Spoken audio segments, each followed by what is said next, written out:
Welcome. It is no accident that you have found your way to the Release the Genie podcast. What would you do with 3 wishes? And what if you discovered that you are in fact that very genie that could grant them? Well, join us now as we discover who our next genie is as we listen in and learn the stories of triumph, inspiration, and passion with some very special guests. And now, without further delay, your host of the Release the Genie podcast, Mr. Paul Rogers.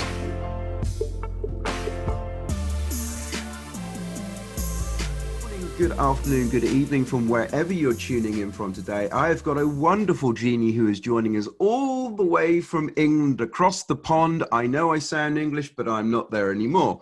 So the lady's name is Nathalie King. Listen to this, guys. A confidence expert. Oh my goodness. We know that we all need some confidence, empowering business owners to become their superhero with superpower of confidence. That would be one I would take as a superhero skill, to grow an ultimate confidence in their business and helping them speak within their business.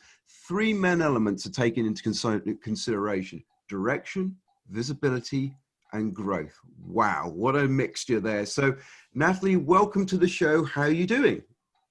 Well, thank you for having me. And I am really pleased to be here and to be with you on your Genie program, all the way from a lovely grey UK.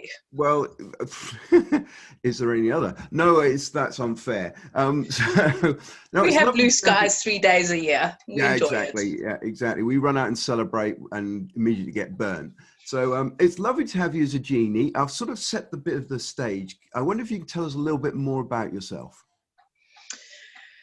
So Paul sounds English and he's living in Canada. I sound South African and I live in the UK. So I was born in Africa, but grew up in South Africa.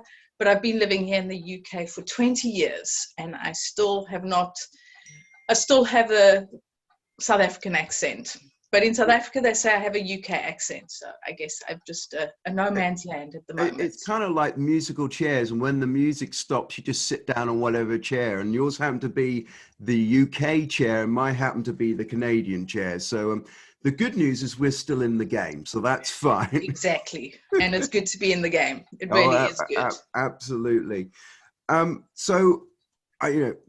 I would really, really love to dig in a bit into your story, just to find out what was your Release the Genie moment. That's kind of like your aha moment. So perhaps you could walk us through, other than moving countries, what would be your Release the Genie moment?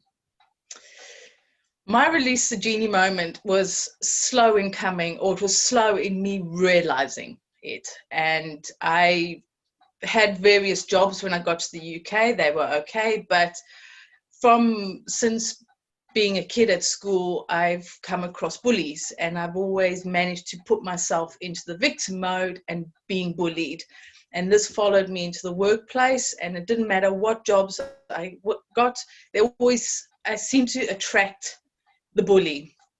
And it got to the point where I left one job and I went into another job and I thought, you know what, this is it. This is my job for life. It's easy, it's good money, and it's secure and everything else. I'm made for life now. I'd been there 3 months and I've realized I'd made one of the biggest mistakes. Now, me being me, I don't like to admit my mistakes, so you just buck up and keep going. But what happened is there's this motorway that I had to go from where I live to where I was working. And you do 70 miles an hour on it, or I think it's 120 kilometers if you're in kilometers, but 70 miles an hour. Well done. Well done. I was just trying to work that out. And I was hurtling down this motorway because, as normal, I was late for work because I put off going to work and I had a panic attack. How I got off this motorway and onto what they call the hard shoulder, I don't know. I don't know what happened. I was just guided. There were beings that just took all the other cars that were around me and they just vanished and guided me. I don't know how I did that. And I realized that something had to happen because I did not want to hurt anybody else. I wasn't suicidal, so I wasn't wanting to kill myself. I just didn't want to go to work. I got to work and I phoned my husband once I got to work and I said, I can't do this anymore. Now, he'd been telling me that I should quit if that's what I needed to do. And he said, go in there and hand in your resignation. So I did. I walked in and I handed in my resignation. And that was the defining moment, or my big aha moment that finally clicked in my brain that I needed to do something.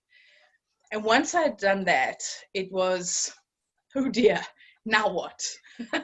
Quit my job. My husband had 3 months beforehand quit his job to go self-employed.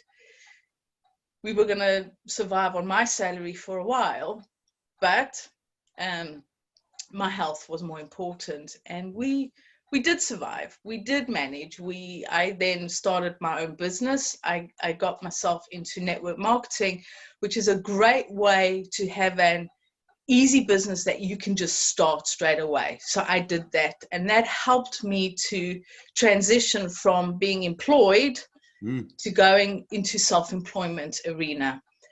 But going down that motorway was, once I'd sort of come to realize I was on the side of the road, it was like, that's it. I cannot be dealing with this anymore. It was a really scary moment, but it was the best moment as well, because it's taken me on a journey that would never have happened otherwise if I hadn't handed in a resignation and said, I quit. I mean, to be honest, you know, you're absolutely right to recognize the health thing. And you know what, your body, even if your mind doesn't listen, your body's like, oh, okay, if you're not going to listen, I'm going to take control of this situation. And also, it's given you a new opportunity. So the ending has not been it. You're still here. You've still got a house, unless there's a really good back screen. And yeah. No, it's a house. It's a house. So, you know, nothing terrible happened. So that's kind of a powerful message at the moment. So I'm just going to, is there any sort of tip apart from just the health scare? What immediately kind of went through your brain? Well, once I got past all the blue smoke that was happening and the what have I done, it was, okay, now I need to make a plan. What do I need to do?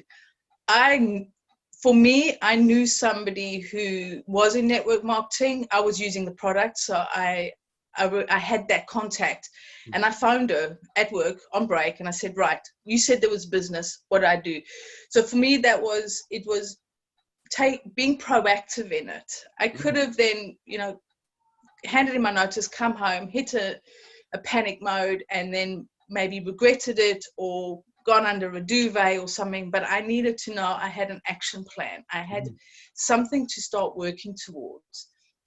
So the month that I was working off my notice, I was also learning how to build a business and what I needed to do. And it gave me a bit of focus that I wasn't so, what the hell have I done? I've gone from a good paying, secure job to what am I doing? I now have to work for myself. I now have to be responsible for myself. And what do I do? And that, I needed the plan. I needed an action. And from there, and it wasn't the big, massive action. It was just, what's my next step? What's the next step? And that's all I could focus on, was the next step. I couldn't focus on any vision beyond the next step. But that's okay, as long as you are moving and having a next step. Great advice. And I just thought I would just, you know, ask that, because I suspect there's lots of people who are in that sort of that big intake of breath. So that advice and your path is gonna help a lot of people. So thank you ever so much for sharing that with me. And this brings me on to sort of, what is one of your sort of inspirational quotes that you remember, or a mantra which you have? So I love quotes. I think you can find quotes for anything in your life, for any mood that you're in, for any motivation that you need, inspiration, you name it, you can find a quote. You can even find quote for weather or weird days or anything. And I love quotes. I've been collecting quotes all my life. I never remember any quotes, but I love them and I love reading them. But I do remember I went on a personal development training through the company because personal development was recommended. I hadn't heard about personal development before. And it's something that I was like, okay, fine. If this is what I need to do, then I just did it. Yeah. And they said a quote from Richard Branson is, and I might not quote it exactly, but it's, if you're offered an opportunity, say yes, and then work out how to do it. And I just thought, okay. So the thing is to just say yes. And that's a quote I've been living with for about over 7 years now. It's, if somebody offers me something, say yes. And then go, what do I do? How do I do it? But the thing is when you say yes, the opportunity is open. If you say no, it's shut down.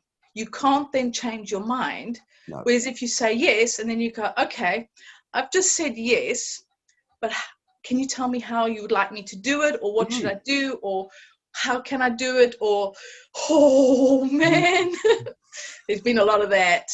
But it is, say yes, because the opportunity is still there.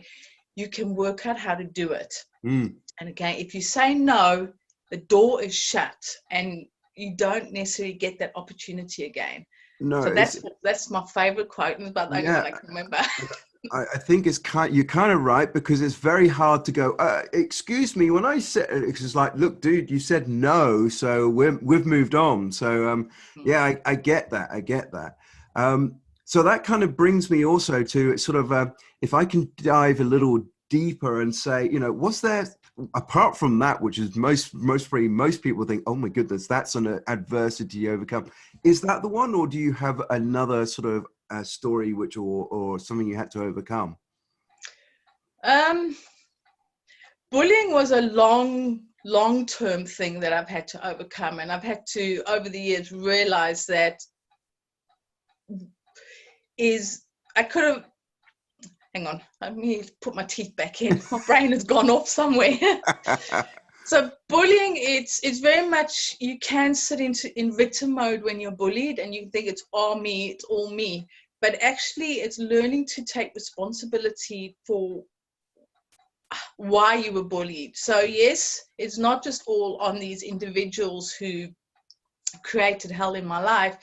It's also how I reacted. I mean, I could have stood up to them. I could have done a lot of things. I could have maybe had a conversation. What was going on in their lives that made them go for me? What was I projecting that maybe they felt threatened? I don't know. And this is something I've had to come to terms with, is that I'm learning to be responsible for what's happened. But one thing as well is, through all the bullying, I wouldn't be where I am today if that hadn't happened. So in a way, it's not necessarily a blessing, but it's part of my learnings that I've had to learn so that I can be where I am today. And it's just, so the lessons for me have been about accepting my past and accepting what has happened to really help me to grow stronger, to help me move forward. I'm now in a position where if I feel that I'm being bullied or feel that somebody is attacking me and I get that victim coming, I can like, no, hang on a minute, what's going on here? What's happening? And this is, I find this really important, because it's just half a story. My story is half a story. The other half is connected to the person who's done the bullying, and very often they don't necessarily know they're doing it as well.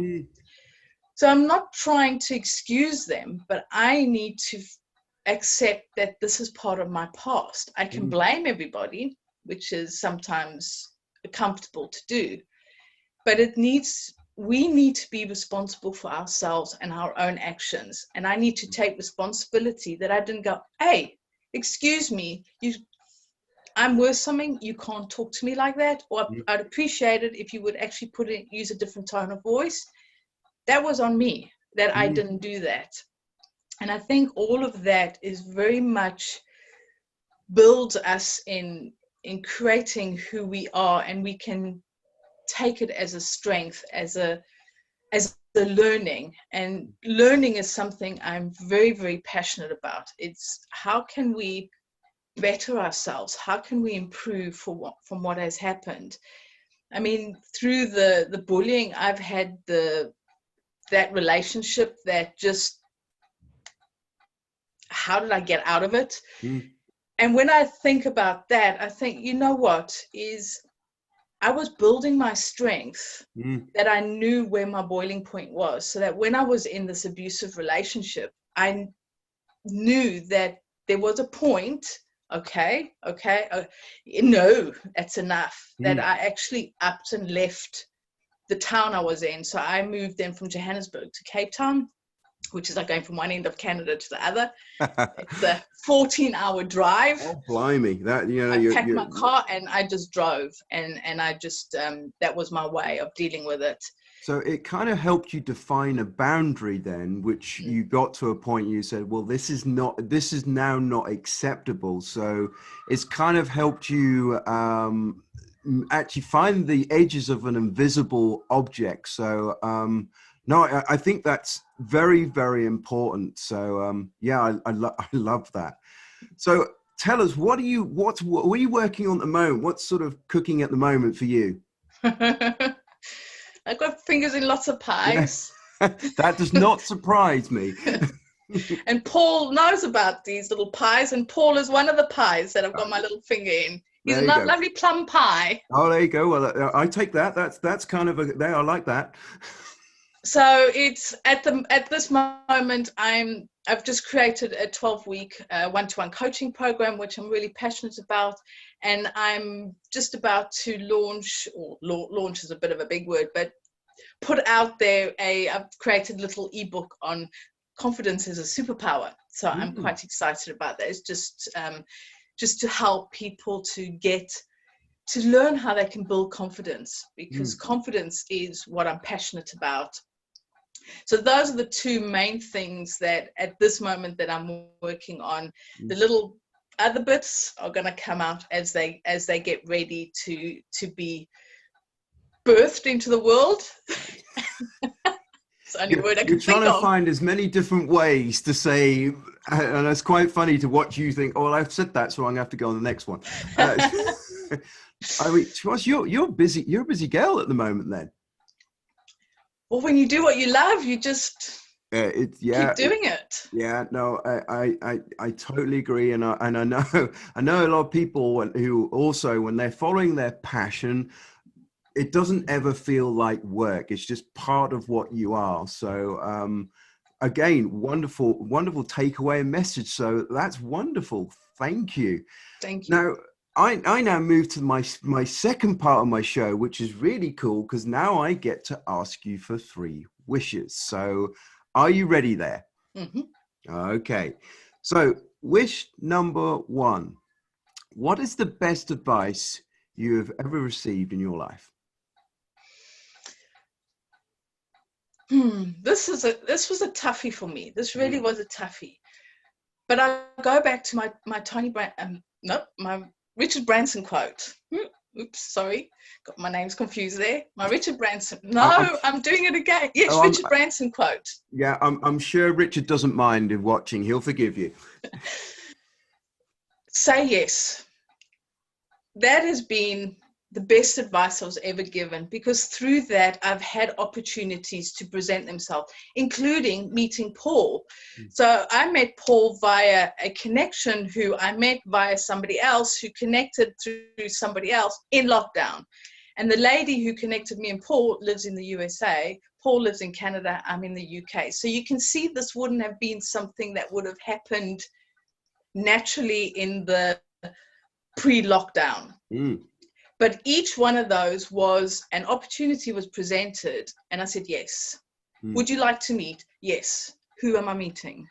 And then I met Elise. And then through connecting with Elise, Elise said, oh, I've got this friend, Paul. Would you like to meet? Yes. Who is he?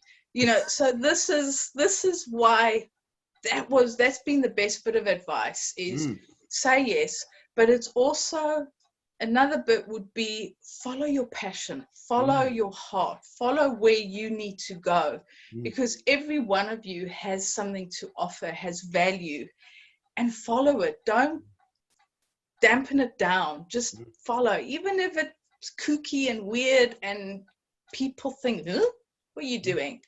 Do it, because that's what the world needs. The world needs you to go out and offer what you have, because everybody has something special to offer the world. Yeah. And you need to offer it. I mean, we are all unique, so there's no, that it would be foolish to then think, well, actually, we all do the same thing. We don't. No, I love that. That's really good. Oh my goodness, passion and saying yes. I'm doubling up here. This is good stuff. So, wish number 2. What advice would you give your younger self? So a bit of advice I would have given my younger self would be just go for it. Just follow what you need to do. But saying that, I've had an epiphany or an idea. Or, hey, it's another Release the Genie moment. Go for it. Or a aha moment, whatever it is. But over lockdown, I actually realized that I am an introvert. Now, if you had told me that a year ago, I would have but I've realized I'm an introvert. And what I would really like to tell myself, my younger self, is actually, you know what? You're an introvert. You're not rude. You're not shy. You're not antisocial. You just need to be quiet. You just need to be on your own sometimes to regain your energy. And that's okay. That's what I would like to tell her. That is magnificent. Thank you so much there. Brilliant, brilliant stuff. So thank you. Wow. So that leads me to my final wish, and I'm kind of a bit sad about this, which is, what is one personal attribute that you would attribute to your success? Stubbornness. Sheer stubbornness. You see, that's kind of the negative side of determination. You see, so stubborn, determined, depending on which way you look at it, same thing. So yes, I'm known to dig in my heels a little bit, and I liken it to an ox. So according to the Chinese horoscope, I'm born in the year of the ox. I'm not going to tell you which year that is. It was 21 years ago. But I was born in the year of the ox. And that's a real lovely visual for me. Because when people rush about, or they say, oh, no, try this or do this, I just plod along. But where the sheer stubbornness comes in is, I know that I'm wanting to do this, and I'm just going to keep going until I really know, A, that's really not going to work, so come up with another plan, or B, I just got to plow through it to get to the end. And that's why it's probably determination, but I like stubborn. Yeah, that's there's no confusion about stubborn. Determined, because well, what do you mean by? No, I appreciate the word, yeah, that was kind of a nice little play. So where can we? Oh, sorry, I got to ask you about which book you have. What's one of your favorite books? I'm going to be greedy, and I'm going to take 2. Oh, well, please go for it. So I am reading Quiet by Susan Cain at the moment, and again, it's about realizing that I'm an introvert. I wanted to understand a bit more about it and the difference between introverts and extroverts.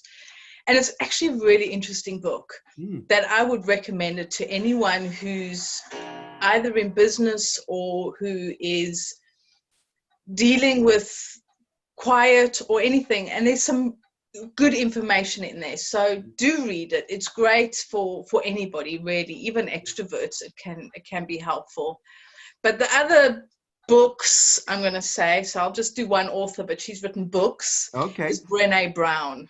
No, you're tapping on a very good door there.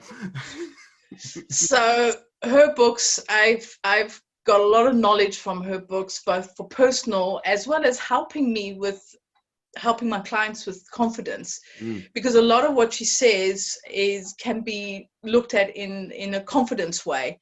So I really do enjoy all her books, and that's why I'm not going to recommend one, because I think that they're all really good, and just read Brené Brown. So I just find her very helpful. Her writing style is comfortable. It's a good read. It makes sense. She brings in personal stories, which I really like. And I can, as I said, I can use the tools for myself personally, as well as it's helping me with my clients as well. And anything that helps me to help my clients, I'm all for. So. Yeah, no, it was a great example, to be honest. And so, I salute anyone who sort of who has that sort of teachings in them. So that's wonderful. Well, look, where can we find you? Where do you hang out online and stuff? So tell us where we can reach you. I'm on LinkedIn, and everything is under Nathalie King Coaching, and I am on Facebook as well. I'm happy for people to connect with me, Facebook, LinkedIn. Those are the best places to find me. And otherwise, if you're in Suffolk, that's where I am, in the UK, East Anglia. There you go. For the Brits, you're going to know exactly what she said. Everyone else is going to be like, it's that bumbit. If you look at the map of the UK. I've used that description myself, and people are like, I never thought. So yeah. Now everyone go and get the map of England out, and we'll know where it's at. Well, look, Natty, thank you very much. The takeaways I've got from you is, you've been through the hoop with bullying, but it's actually given you a passion and a sort of your limits. You quit your job, you listen to your body, and you're still here, and actually you're doing well, you're thriving now, and that's really good. So many takeaways there, and a beautiful Richard Branson comment which we threw in for Richard, who obviously is a regular viewer of the show. And so look, thank you very much for being today's Genie. Well, thank you for having me. It's always a wonderful and a great pleasure to talk to you and to see your cheerful, smiley face, and to just be part of your little world. It's thank you. So I'm really grateful. Thank you. No, well, that's good. I'm going to go and blush off camera now. So look, thank you everyone for that. And hey, there's a lot of good tidbits you can take there, and where Nathalie is if you want to sort of back that up with any more discussion. So I'd like to thank you for tuning in. Your support is always very much valued, and I'd like you to go ahead and today release your Genie. See you on the next one. Goodbye for now. Well, that's a wrap. You have been listening to yet another episode of the Release the Genie podcast with host Paul Rogers. Be sure to follow Paul on the LinkedIn platform and learn more of Paul's resources at www.takeactionacademy.ca. And until next time, as always, be mindful and be sure to release your Genie. Thanks for listening.